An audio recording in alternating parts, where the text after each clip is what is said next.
Birinchi galda dadajonimga, ayajonimga juda ham qattiq yaxshi ko'rishimizni yetkazib qo'ysangiz, juda ham yaxshi ko'ramiz. Borliklariga shukr qilamiz. Bir tilagimiz bor, dadajonim, ayajonim doimo sog' bo'lsin. Birgalikda qo'shiq qarisin ilohim. Vaqtimizga sog' bo'lsalar bo'ldi. Sherzod akam aytayapti, qanaqangi istaklari bo'lsa, qanaqangi xohishlari bo'lsa, mana men borman deya albatta chiroyli sovg'alarni ham qabul qilasiz siz uchun albatta. Ayta qarsaklar bilan topshiraylik mana shunday chiroyli sovg'alarni.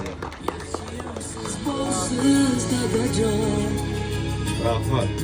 Va albatta siz uchun bir she'r o'qib berishni iltimos qilgan sizni qizlaringiz akam nomidan qabul qilasiz.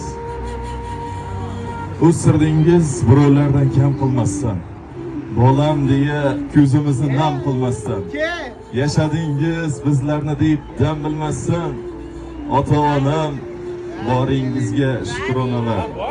Xonadonim fayzi bo'lar savlatim